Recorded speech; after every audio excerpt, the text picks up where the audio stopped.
Hi friends, இப்போ பார்த்திங்கன்னா கோதுமை ரவை ஸ்வீட் ஆப்பம் எப்படி செய்கிறதுன்னு பார்க்கலாம். ஃபுல் வீடியோவும் ஸ்கிப் பண்ணாமல் பாருங்கள். நிறைய வியூஸ் பார்க்குறீங்க, சப்ஸ்கிரைப் பண்ணாமல் பார்க்குறீங்க. ப்ளீஸ் சப்ஸ்கிரைப் பண்ணிவிட்டு பாருங்கள். இந்த ஸ்வீட் எப்படி செய்யலான்றதை ஃபுல் வீடியோவும் ஸ்கிப் பண்ணாமல் பாருங்கள். வாங்க எப்படி செய்யலான்றதை பார்க்கலாம். வீடியோக்குள்ளே போகலாம். ஹாய் ஃப்ரெண்ட்ஸ், நம்ம இப்போ பார்த்திங்கன்னா கோதுமை மாவு வச்சு ஆப்பம் செய்ய போகிறோம். ஸ்வீட் ஆப்பம் அது எப்படி செய்யலான்றதை பார்க்கலாம். கோதுமை மாவு பார்த்திங்கன்னா இந்த கப்பில் நான் 2 கப்பு மாவு எடுத்துருக்கிறேன். அதே கப்பில் 1/4 கப்பு நான் சின்ன ரவை, வெள்ளை ரவை எடுத்துருக்கிறேன். அதே இதில் போட்டுக்கலாம். அதுக்கப்புறம் பார்த்திங்கன்னா சர்க்கரை 2 கப்பு மாவுக்கு நான் 1 கப்பு, அதாவது என்னென்னா கொஞ்சம் தான் கம்மியாக எடுத்துருக்கிறேன். அதனால் தலைவட்டையாக அது நிறையா போட்டிருக்கிறேன். இந்த சர்க்கரை இது சரியாக இருக்கும். இந்த கப்பில் அதே போட்டுக்கலாம். உங்களுக்கு இனிப்பு அதிகமாக தேவைன்னா இன்னும் கொஞ்சமாக சேர்த்துக்கலாம். இப்போ பார்த்திங்கன்னா வாழைப்பழம், இதில் நான் ஒரு 5 வாழைப்பழம் எடுத்துருக்கிறேன். தோல் உரிச்சிட்டு அதை இதில் போட்டு நல்லா பிசையணும். அதனால் நான் அப்படியே போட்டுக்கிறேன். கொஞ்சம் ஃபுட் கலர் ஆட் பண்ணிக்கலாம்.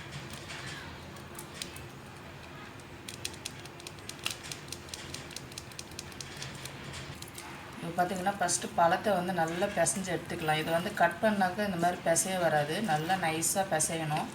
அதனால் மாவுலேயும் சர்க்கரைலையும் சேர்த்து பிசைஞ்சோம்னா கொஞ்சம் நல்லா பிசைஞ்சிரும். பழம் நல்லா பழுத்த பழமாக இருக்குது.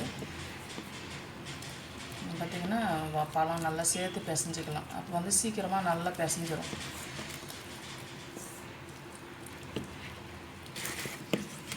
இதில் பார்த்திங்கன்னா நல்லா கொஞ்சம் கொஞ்சமாக தண்ணி ஊற்றி நம்ம கொஞ்சம் கெட்டி பதத்துக்கு, அதாவது இட்லி மாவு பதத்துக்கு நம்ம பிசைஞ்சு எடுத்துக்கலாம். கொஞ்சம் கொஞ்சமாக தண்ணி ஊற்றி.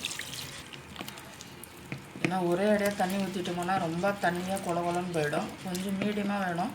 அதனால் கொஞ்சம் கொஞ்சமாக தண்ணி ஊற்றி பிசைஞ்சிக்கலாம். நம்ம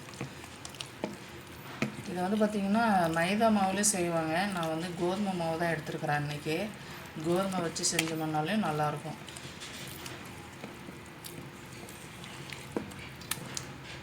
பார்த்திங்கன்னா நல்லா சாஃப்டாக வர்றதுக்கு நான் கொஞ்சம் தோசை ஆப்ப சேர்த்துக்கிறேன்.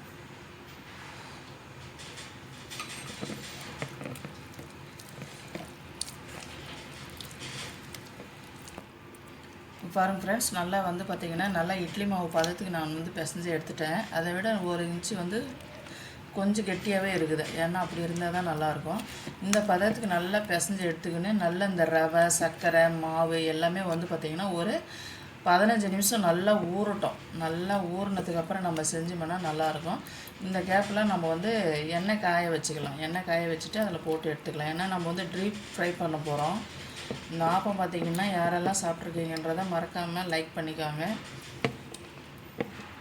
பாருங்க ஃப்ரெண்ட்ஸ், எண்ணெயும் காஞ்சிடுச்சு. இது நம்ம மிக்ஸ் பண்ணி வச்சு 15 நிமிஷம் ஆகிடுச்சு. இப்போ நம்ம கொஞ்சம் கொஞ்சமாக போட்டு எடுத்துக்கலாம்.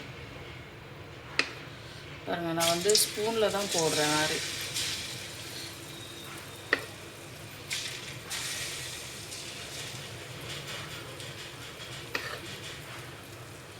என்னென்னா போட்டுக்கலாம். ஏன்னா சின்னதாக போட்டால் தான் மாவு உள்ளே நல்லா வேகும். அதனால் நான் ஸ்பூனில் சின்ன ஸ்பூனில் ஒரு ஸ்பூன் போடுறேன்.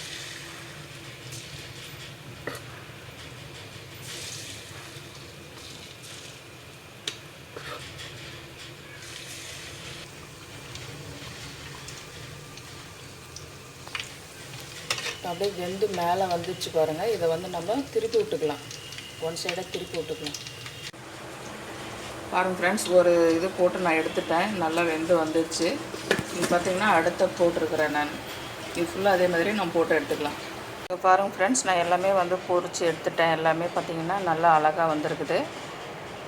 பாருங்கள், கொஞ்சம் கருப்பாக இருக்குது. பார்த்திங்கன்னா கொஞ்சம் அந்த நம்ம கலர் போடுறதுனால, ஸ்வீட் போடுறதுனால அந்த கலர் தான் வரும்.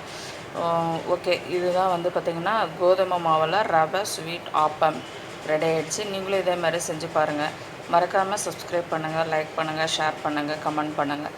தேங்க்யூ.